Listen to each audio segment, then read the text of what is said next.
Բարև ձեզ սիրելի հետևորդներ, այսօր ես ձեզ համար նախապատրաստել եմ նոյեմբեր ամսվա կանխատեսումները,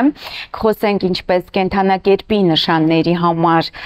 կանխատեսումներին, թե ինչ է սպասվում բոլոր կենդանակերպերի համար նոյեմբերին, այնպես էլ կխոսենք ռազմաքաղաքական զարգացումների մասին։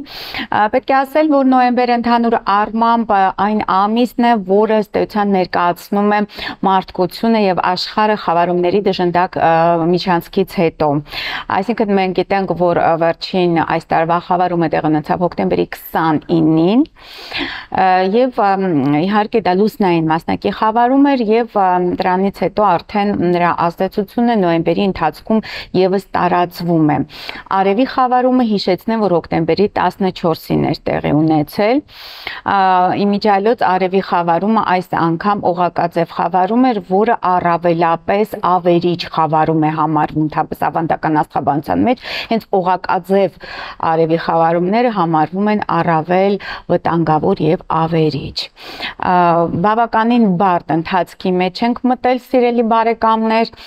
եւ լուսինը նոյեմբերի սկզբին իհարկե շարունակելու է նվազել։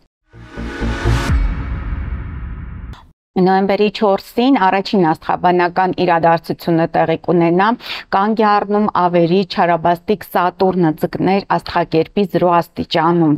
Եվ դա իհարկե բարենպաստ կլինի հատկապես հենց ձկների, ջրհոսների, այդ եղջյուրների, մասամբ նաև կույսերի համար, որովհետև այդ կենդանակերպերի վրա հատկապես ազդում էր հետընթաց Սատուրնը ձկներում։ Եվ երբ Սատուրնը կսկսի արդեն առաջ գնալ, այսինքն նրա շարժը հետընթացից փոխվում է, կարողանան բոլոր գործընթացները անձնական, ֆինանսական, գործնական ոլորտներում, որոնք կանգնած են կամ չէին ստացվում ինչ-որ գործեր, բիզնեսի հետ կապված, անձնական կյանքի հետ կապված, ահա այդ կենդանակերպի նշանների համար խիստ բարենպաստ ժամանակահատված է սկսում նոյեմբերի 4-ից հետո։ Նոյեմբերի 5-ին մենք արդեն ունենում ենք երկու լարված դիմակայություններ, մի կողմից Վեներան Նեպտունի հետ է դիմակայում, դա իհարկե բարդ ժամանակահատված է հատկապես անձնական հարաբերությունների տեսանկյունից, որտեղ ցանկացած դիմակայություն անորոշություն է ստեղծում անձնական հարաբերություններում Վեներայի հետ հատկապես եւ ընտրության մեջ։ Մյուս կողմից դիմակայելու են նաեւ կապև հեռահաղորդակցության մոլորակ Մերկուրին եւ անսպասելի փոփոխությունների մոլորակ հեղափոխական Ուրանը, որը ցուլ աստղակերպում է, իսկ Մերկուրին կարիճում է եւ իրենք դիմակայում են։ Ահա այս երկու դիմակայությունները արդեն տեղի կունենան նոյեմբերի 5-ին եւ լարվածությունը սկիզբ է առնում, այսինքն գնալով խորանալու է այդ նոյեմբերի սկզբի լարվածությունը։ Հատկապես այդ քանի որ անձնական մոլորակներ են, դրանք միջանձնային հարաբերություններում կարող է ինչ-որ պայմանավորվածություններ խախտվեն, ենթադրեն կամ ինչ-որ որոշված պայմանավորվածություններ, որոշված ինչ-որ իրադարձություն պետք է տեղի ունենա, չեղարկվի այդ իրադարձությունը։ Այնպես որ նոյեմբերը այսպես անակնկալներով լի ամիս է լինելու, սիրելի հետևորդներ, պետք է աշխատել շատ չպլանավորել հեռակա այսպես օրերի վրա, պլանավորումներ չանել։ Եվ այնուհետև հաջորդ իրադարձությունը նոյեմբերի 8-ին սիրո եւ գեղեցկության մորակ Վեներան մուտք է գործում կշեռք։ Իհարկե շատ բարենպաստ է հենց կշեռքների համար, կշեռքում, որովհետեւ Վեներան իշխում է, թագավորում է, դա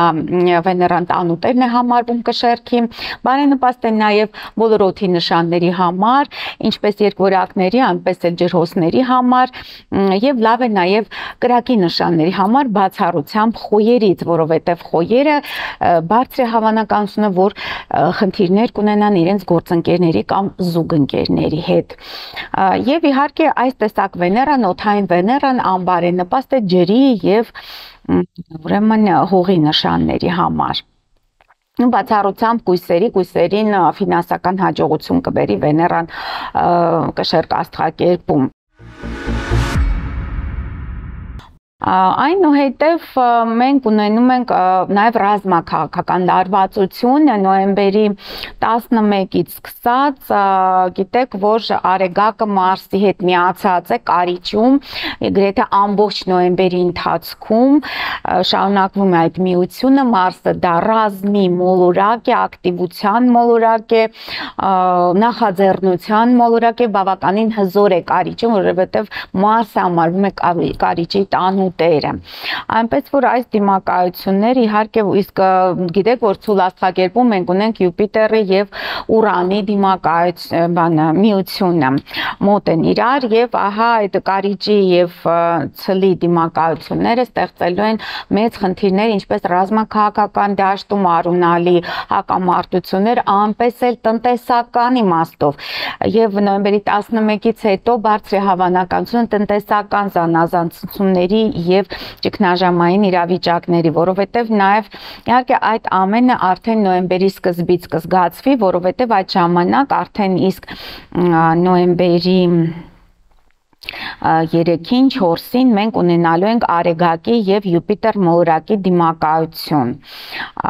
Ահա ես այժմ տեսնեմ ավելի ճիշտ որ ձեզ ասեմ այդ օրը, ահա նոյեմբերի 3-ից արդեն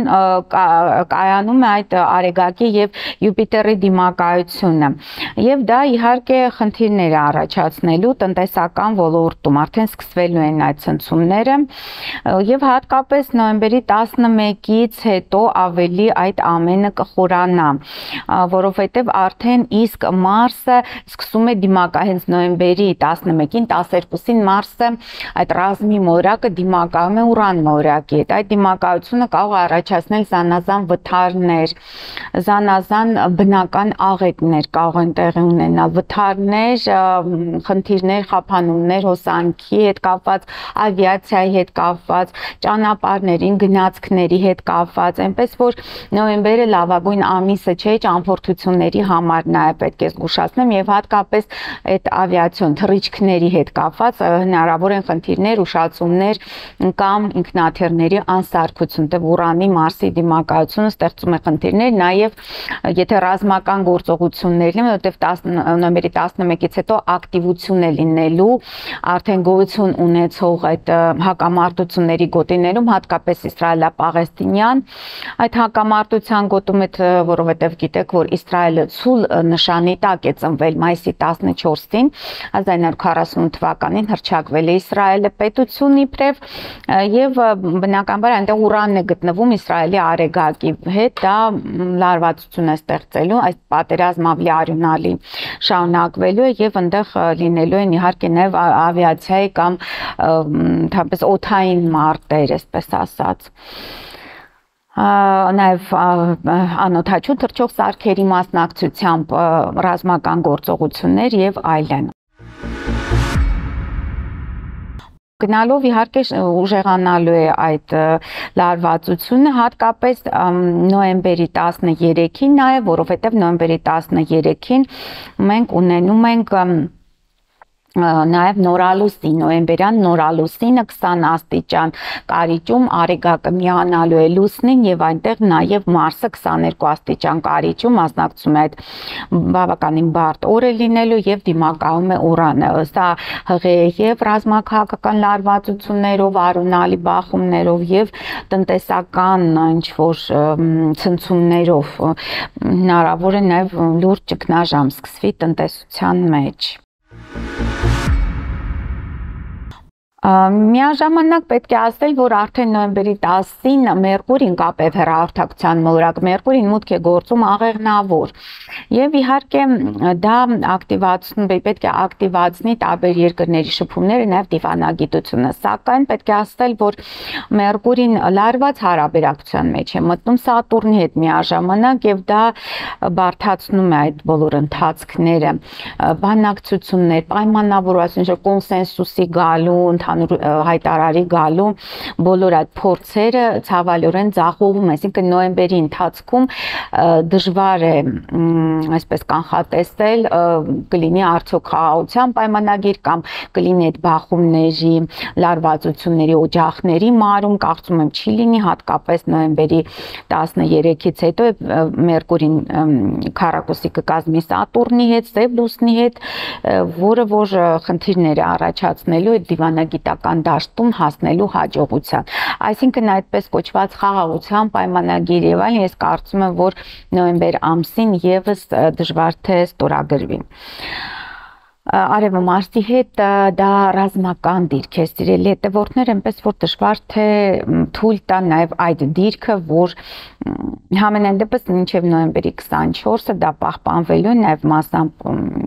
մի 2 օր 24-ից հետո Եվ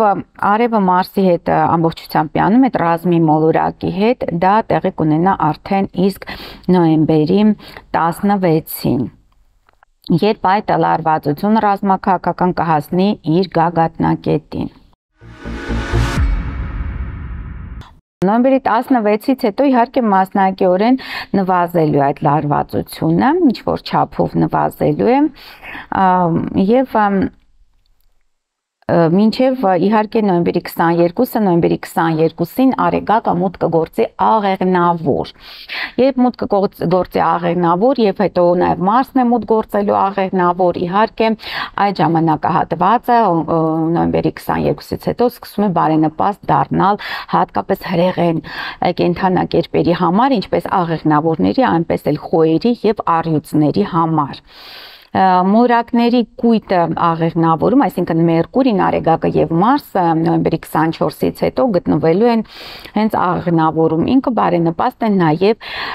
օդի նշանների համար բացառությամբ երկորյակներից, որովհետեւ երկորյակները կընթարվեն իրենց գործընկերների եւ զուգընկերների հետ։ Նաեւ բարենպաստ է որոշակիորեն կարիճների համար այս դիրքը եւ իսկ եւ անբարենպաստ է մյուս բոլոր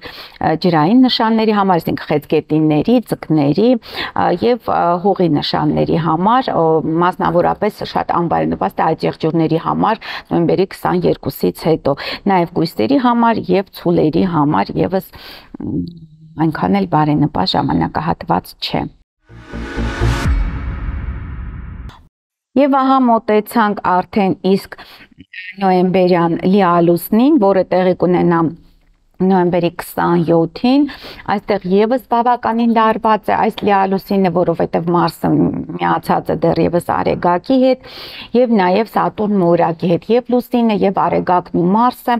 գտնվում են լարված քառակուսիների մեջ։ Այնպես որ թե նոյեմբերի կեսերը, թե նոյեմբերի վերջը բավականին լարված ժամանակահատված են լինելու եւ պետք է պես ասած զգուշ լինել, հատկապես այնտեղ այդ լիալուսնից հետո 27-ին ամսի ձևավորվում է մեծ քառակուսի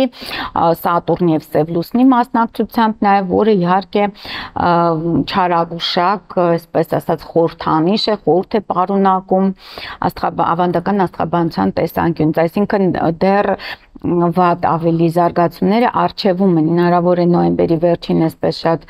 սարսափելի իրադարձություններ տեղի չունենան, բայց նրանք խորհրդանշում են, նրանք այսպես ավետում են այդ բարդ վտանգավոր զարգացումները։ Այսքան է նոյեմբերի մասին, սիրելի հետևորդներ, կհանդիպենք։